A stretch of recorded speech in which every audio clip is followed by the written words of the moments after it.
예수님께 구하라라는 제목으로 말씀 증거하도록 하겠습니다. 인간은 도구를 만들고 사용할 줄 아는 존재입니다. 그래서 인간을 호모 파베르라고 합니다. 박물관에 가보셨습니까? 박물관에 가면 석기 시대에 사람이 만든 돌로 만든 도끼를 볼 수 있습니다. 돌로 돌을 쳐서 만든 돌도끼예요. 근데 정말 날카롭고 정교하게 잘 만들었습니다. 아마 원시인들은 그것을 가지고 수많은 동물을 잡아먹고 살았을 겁니다. 인간은 음식을 먹기 위해서 수조를 만듭니다. 집을 짓기 위해서 여러 가지 도구를 만듭니다. 망치도 만들고 톱도 만들고 도끼도 만듭니다. 인간이 만들고 사용할 수 있는 최고의 도구는 여러분 뭐라고 생각하십니까? 자동차입니까? 비행기입니까? 혹은 우리들이 운전할 때 쓰는 그 GPS 내비게이션입니까? 컴퓨터입니까? 요즘 유행하는 AI입니까? 물론 그런 것들도 참 탁월한 도구들이라고 생각합니다마는 인간이 하나님 앞에서 살아가면서 사용할 수 있는 최고의 도구는 저는 단연 기도라고 생각을 합니다. 지극히 연약한 인간이 하나님께 나아갈 수 있는 길, 그것은 기도입니다. 오늘 이 시간은 여러분들의 기도를 점검하시게 되길 바랍니다. 나는 예수 믿는 사람으로서 어떻게 기도 생활을 하면서 살고 있는가요? 농사 짓는데 쟁기가 필요합니다. 요리하는데 불도 필요하고 조리 기구도 필요합니다. 그런데 하나님께 나아가는 나의 도구는 뭐냐? 하나님께 나아갈 수 있는 나만의 도구가 있어야 되지 않겠습니까? 인생의 문제를 하나님의 은혜로 능력으로 해결하는데 나는 어떤 도구를 사용하면서 그것들을 해결하는가? 밥 먹는 데는 도구를 쓰고 집 짓는 데는 도구를 쓰면서 자기 인생의 문제를 해결하는 도구가 있어야 될 거 아닙니까? 성경은 그것을 기도라고 이야기하고 있습니다. 여러분들, 우리는 기도가 능력이다, 이런 걸 잘 알고 있는데도 불구하고 여러분들의 인생에 문제가 생겼을 때 그 도구를 잘 사용하고 계시는가? 오늘 스스로에게 질문할 필요가 있습니다.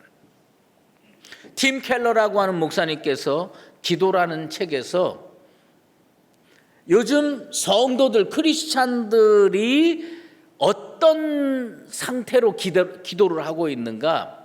네 종류로, 아마 바다에 띄워놓은 배를 토대로 해서 네 종류로 그는 기도를 평가하고 있습니다. 첫 번째는 배 타고 항해할 때 순항하는 기도. 기도를 통해서 인생이 순항하는 거예요. 항해할 때 순항하는 거예요. 돛을 딱 올리고요, 쫙 미끄러지듯 나가는 거예요. 기도 응답 받으면서 인생을 잘 살아가는 것, 순항하는 인생, 기도를 통해서. 난 우리 수유제일교회 성도들이 기도를 통해서 하나님 앞에 응답받고 해결받고 순항하는 인생이 반드시 되기를 주의 이름으로 축원합니다. 두 번째로는요, 기도를 하긴 하는데 이게 돛단배처럼 쫙 나가는 게 아니라 큰 노젓는 인생이에요. 애쓰고 힘쓰고 기도는 해야 되겠는데 이게 기도가 아주 그냥 중노동이라 제대로 응답이 안 되는 거예요. 그냥 열심히 부르짖고 그러는데도 제대로 잘 안 되는 거예요. 기도가 의무적인 상태, 노젓는 인생. 항해하고 순항하는 인생으로 살 것이냐, 노젓는 인생으로 살 것이냐. 그래도 이 노젓는 인생은 할만합니다. 세 번째로는 뭘 얘기했냐? 표류하는 인생. 기도를 거의 하지 않습니다. 믿음이 없으니까 기도를 거의 하지 않습니다. 성경도 제대로 보지 않습니다. 하나님 뜻대로 살려고 하지 않고 자기 뜻대로 살려고 하는 겁니다. 그래서 삶의 방향을 잃어버린 인생, 표류하는 인생. 여러분들 이 인생이라는 바다에서 항해합니까? 표류합니까?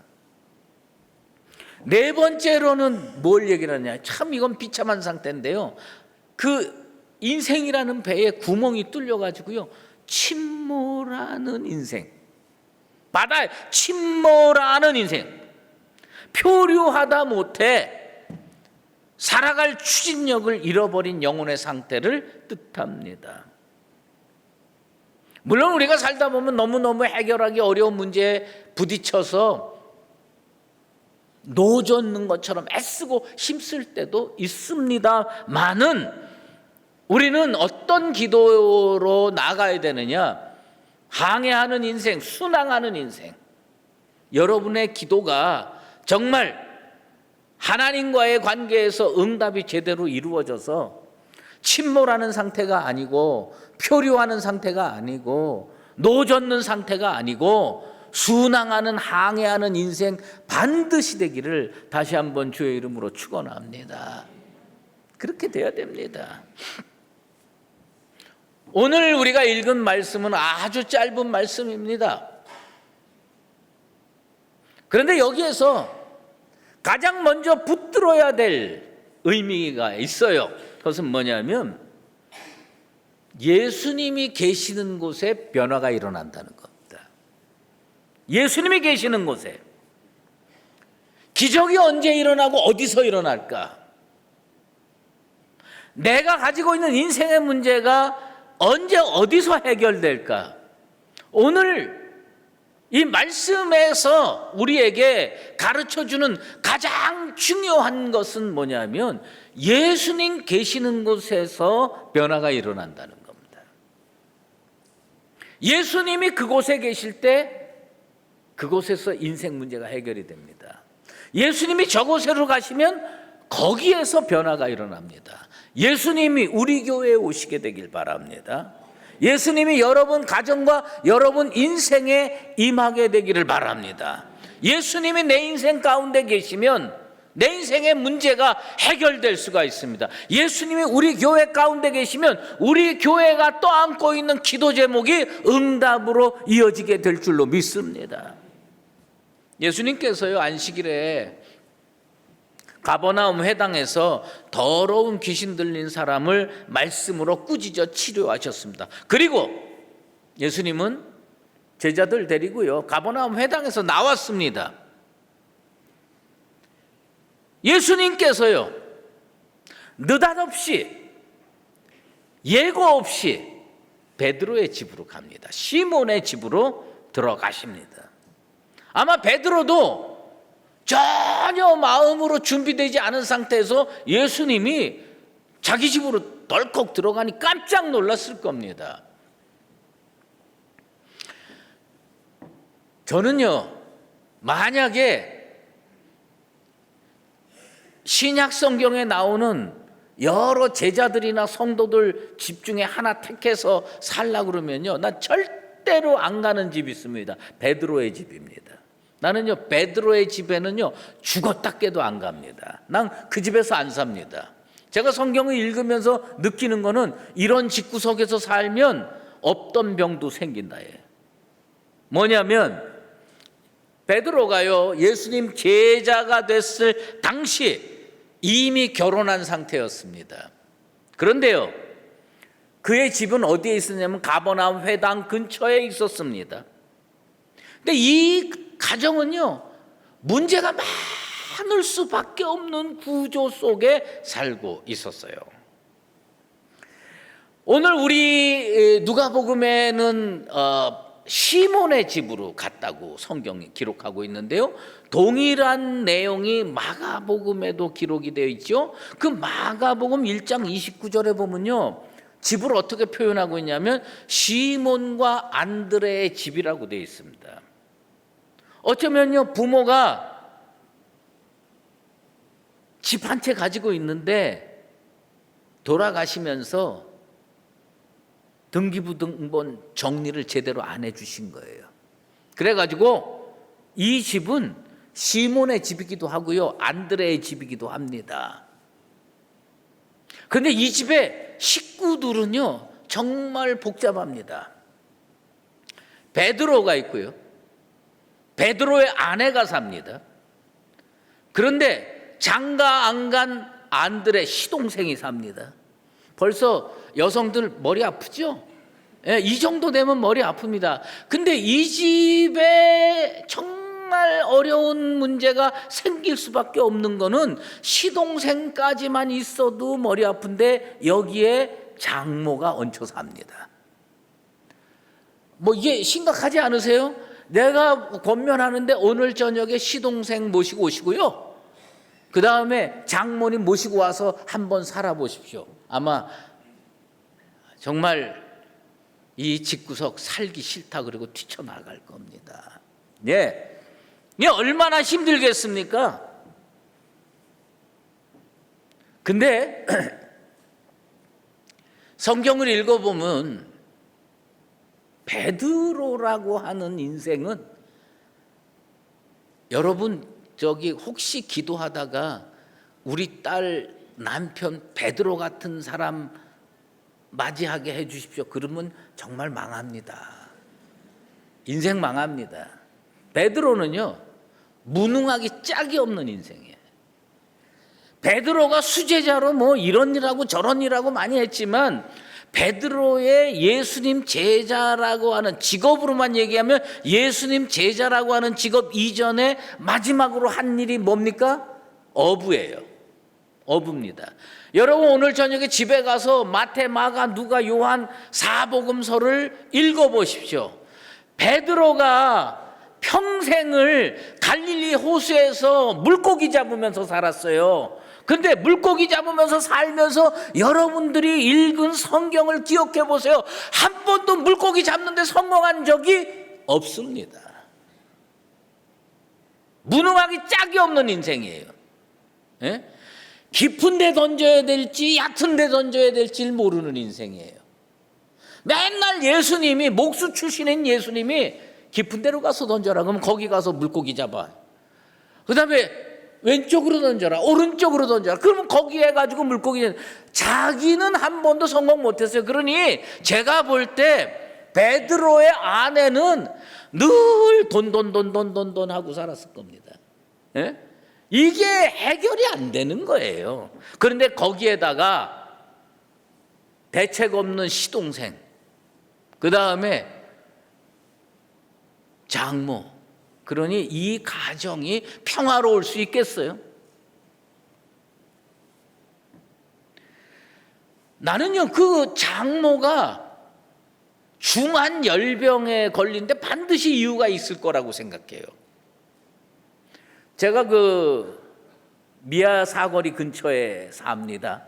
그런데 차를 몰고 집으로 들어갈 때 보면 왼쪽에 어떤 병원이 있어요.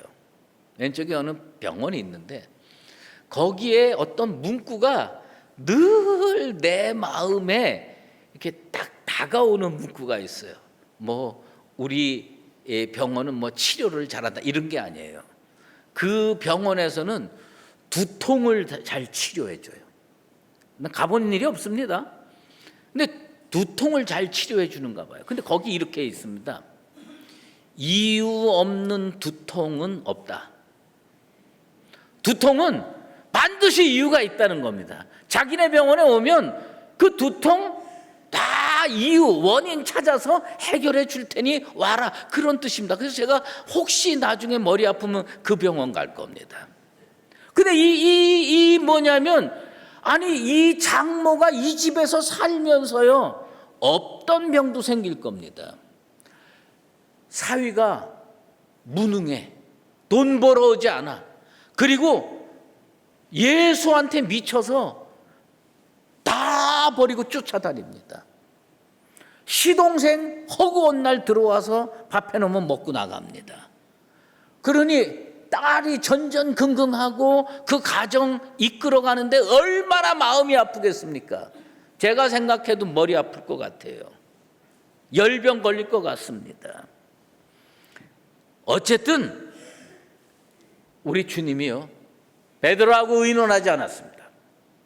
그리고 느닷없이 예고 없이 그 집에 들이닥쳤습니다. 나는 오늘 우리 교회에 예수님께서 느닷없이 예고 없이 들이닥치게 되길 바랍니다.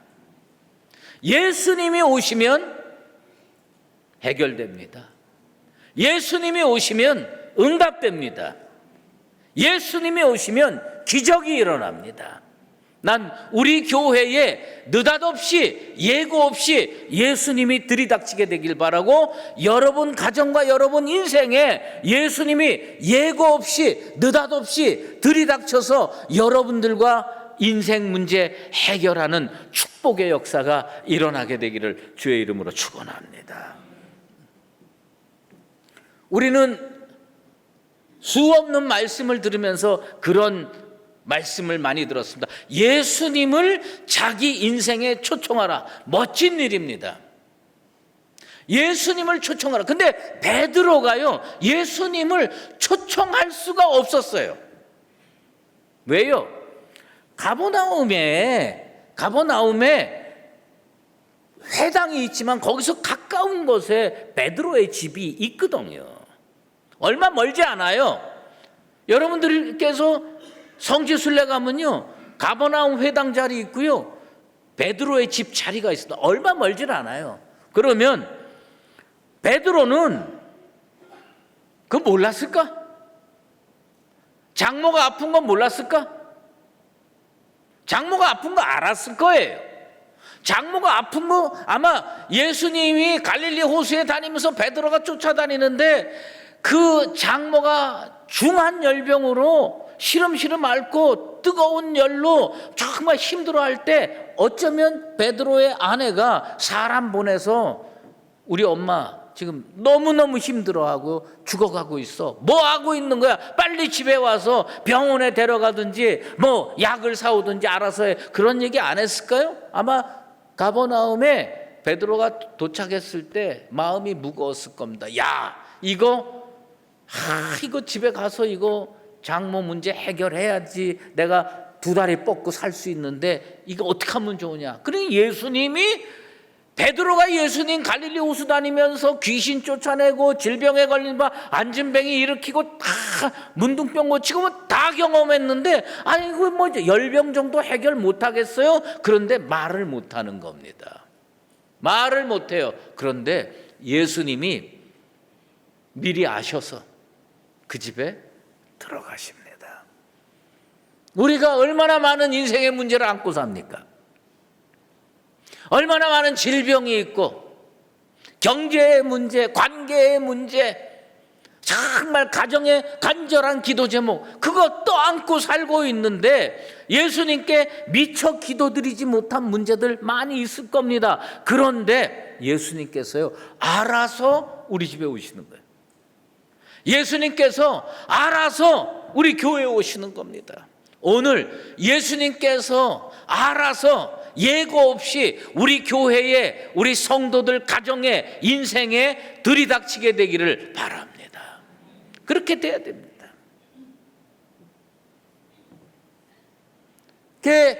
베드로의 집에 들어갔습니다. 그랬더니 그 장모가요, 중한 열병에 걸렸습니다. 중한 열병인데 사실은요, 우리 헬라어 성경의 도움을 받아야 되는 여러 가지 이유 중에 하나는요, 헬라어에는 시제가 품고 있는, 과거인지 현재인지 이런 시제가 품고 있는 중요한 의미들이 있어요. 그런데 앓고 있다라고 하는 병에 앓고 있다, 중한 열병에 걸려 앓고 있다고 하는 그 말은 미완료 과거입니다. 그러니까 지금 금방 아픈 거 아니에요. 며칠 된 겁니다. 며칠 동안 쭉 아파온 거예요. 쭉 아파왔습니다. 그런데 베드로가 속이 편하지 않았을 거예요. 예수님께 말씀드리고 싶은데, 그런데 예수님께서 알아서 그 집에 오시고요, 앉아 있으니까 사람들이 그를 위하여 예수께 구했습니다. 사람들이, 베드로가 얘기한 게 아닙니다. 아마 마가복음을 토대로 보면은 야고보, 요한, 안드레, 베드로 그리고 또 다른 사람들이 있을 거예요. 그 사람들이요, 예수님께 베드로의 장모가, 시몬의 장모가 아픕니다, 이구동성으로 아랬습니다. 이구동성으로. 여러분, 중보기도가 왜 능력이 있느냐? 이구동성으로 같은 기도 제목으로 하나님께 구할 때 하나님은 능력으로 응답해 주실 줄로 믿습니다. 난 오늘 우리 교회가 떠안고 있는 문제, 여러분 가정이나 여러분 인생이 떠안고 있는 문제를요, 가족은 가족끼리 이구동성으로, 교회는 성도들이 이구동성으로 하나님께 간구해서 응답받는 역사가 일어나게 되기를 바랍니다. 여러분이 예수님이 그곳에 계신데 예수님께 구하지 않으면 죄입니다. 요한복음 15장 7절에 너희가 내 안에 거하고 내 말이 너희 안에 거하면 무엇이든지 원하는 대로 구하라, 그리하면 이루리라. 주님께서 말씀으로 약속해 주셨습니다. 무엇이든지 원하는 대로 구하라, 그리하면 이루리라. 이 말씀 붙들고 이 말씀 믿고 주님 앞에 구할 수 있는 나와 여러분 되시기를 바랍니다. 그런데 나는 그 예수님께 구하다, 사람들이 예수님께 구하다, 이구동성으로 구하다, 근데 그 구하다의 시제가 또한 중요하다고 봐요. 그게 뭐냐면 부정과거로 쓰여 있습니다. 부정과거. 그것은 무엇을 의미하느냐면요, 딱 한 번 기도했다는 거예요. 딱 한 번 예수님께 사람들이 몰려와서 시몬의 장모가 아픕니다, 예수님 치료해 주세요. 딱 한 번 기도하는 겁니다. 우리가요, 기도 생활 해보면 알지만 어떤 거는 금방 응답됩니다. 근데 어떤 거는요 1년, 2년, 3년 기도해도 응답이 안 될 때가 있습니다. 그런데 이 오늘 베드로의 장모가 아픈 이 사건에 요한과 안드레와 야고보와 베드로와 그리고 모르는 어떤 사람들이 예수님께 이구동성으로 딱 한 번 구했습니다. 베드로의 장모가 아프니 치료해 주십시오. 그런데 우리 주님께서요 2번 듣지도 않고 딱 한 번 듣고 응답해 주셨습니다. 우리 교회가 안고 있는 문제, 여러분이 안고 있는 문제, 오늘 주님께서 이곳에 강림하셔서 우리가 딱 한 번 기도하고 하나님 앞에 응답받는 역사를 우리도 체험하게 되길 바랍니다. 얼마나 놀라운 일입니까? 딱 한 번 간구했는데, 딱 한 번 요청했는데, 딱 한 번 기도했는데, 간절한 심령으로 주님 앞에 부탁했는데 예수님께서 기꺼이 응답하시고 치료하시고 기적을 베풀어 주시니 이 얼마나 감사한 일입니까? 한번 따라해 보십시다. 예수님, 우리 교회 내 문제 해결해 주시옵소서. 여러분 한 번 간구하고 그 간구가 응답으로 이어지게 되기를 바랍니다. 가끔 성도들께서요 예수님의 치료, 의사의 치료가 동일선상에 있는 것쯤으로 생각하고 말씀하는 경우를 왕왕 보게 됩니다. 아파서 병원에 가게 되면요 의사가 질문합니다. 어디가 아프셔서 왔습니까? 응급실에 가도 마찬가지더라고요. 어디가 아프셔서 오냐? 그러면 어디가 아픕니다. 그러면 의사가 그 말을 듣고 엑스레이를 찍고 혹은 MRI를 찍습니다. 그리고 질병의 원인을 어느 정도 파악한 다음에 환자에게 이런 판에다가 그런 걸 붙여놓고 여기가 뭐가 문제가 되니 요거는 약물 투여로 고칠 수 있습니다. 요거는 수술해야 됩니다. 이렇게 이야기를 합니다. 그리고 치료가 이루어지면 서서히 시간이 지나면 회복이 됩니다. 이게 의사의 치료입니다.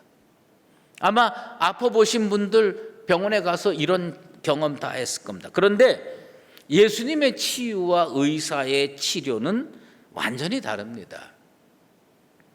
예수님은 너 어디가 아프냐? 이렇게 질문하시지 않습니다. 예수님 대부분 어떻게 하시느냐? 열병을 꾸짖어서 치료하셨습니다. 이거는 세상의 의사가 흉내낼 수 있는 방법이 아닙니다. 왜 우리가 그걸 기적이라고 하느냐? 그거는 하나님의 아들만이 할 수 있는 거예요. 예수님의 방법입니다. 그래서 우리는 기적이라고 얘기합니다. 의사의 치료는 우리는 기적이라고 하지 않습니다. 근데 이거는 치유입니다. 예수님은 과학적으로 의학적으로 접근하신 게 아니에요. 능력으로 접근하셔서 능력으로 해결하십니다. 예수님은 이 방법을 많이 씁니다. 갈릴리 바다가 풍랑으로 흉흉해졌을 때 우리 주님께서 바다를 꾸짖어서 잠잠케 했습니다. 귀신 들린 사람이 펄펄 뛰고 난리를 칠 때 우리 주님께서 귀신을 꾸짖어서 잠잠케 했습니다. 오늘 중한 열병을 앓고 있는 한 여인을 향해서 그 열병을 꾸짖어서 치료했습니다. 이 얼마나 권세가 있습니까? 그런데 이 부분에서 치료가 됐는데 성경을 오늘 가서 집에서 읽어보십시오. 성경에 단 한 번도 치료됐다, 치유됐다 이런 단어 쓰지 않습니다. 오늘 말씀을 보면 병이 떠났다고 표현합니다. 병이 떠났다. 성경은요 치료됐다, 치유됐다 이렇게 얘기하지 않고 병이 떠났다고 합니다. 의사는 치료할 뿐이지만 예수님은 병 떠나게 하십니다. 문제가 해결되는 것을 뛰어넘어 문제가 아예 떠나버리는 겁니다. 오늘 예수님께서 여러분에게 찾아오셔서 여러분들의 인생 문제들을 들으시고 꾸짖어서 문제가 떠나가는 역사가 일어나게 되길 바랍니다. 이 얼마나 놀라운 해법입니까? 예수님의 치료는 점진적이고 부분적인 게 아니다. 예수님의 치료는 완벽하고 완전한 치료인데 이것은 무엇을 의미하느냐? 병이 떠나는 거예요. 문제가 이렇게 저렇게 해결되는 게 아니라 문제가 떠나가 버리는 거예요. 난 그런 역사가 우리 가운데 일어나게 되기를 바랍니다. 그래가지고 어떻게 됐습니까? 베드로의 장모가요 곧 일어나서 수종듭니다. 섬깁니다. 예수님 치료, 예수님 기적의 백미가 뭔지 아십니까? 곧이라는 단어예요. 곧 헬라어로 파라크레마, 곧. 제가 작년에 수술을 한 적이 있습니다. 병원에 갔더니 의사가 어디가 아프냐? 응급실로 갔는데 여기가 아프다. 그래서 엑스레이 찍고 찍고 그러면서 해가지고 의사가 진단이 정확하더라고요. 그리고서 이건 수술해야 된다. 병원에 입원해가지고 수술을 했습니다. 수술 받은 후에 즉시 벌떡 일어나지 못했습니다. 곧이라는 단어와 전혀 달랐습니다. 의사는 처음에 금식하게 했습니다. 제가 누워있는 침대에 금식 이렇게 붙어 있더라고요. 그 다음에 조금 있으니까 미음 먹게 하더라고요. 그리고 또 좀 있으니까 죽 먹게 하더라고요. 그리고 며칠 있다가 퇴원을 시킵니다.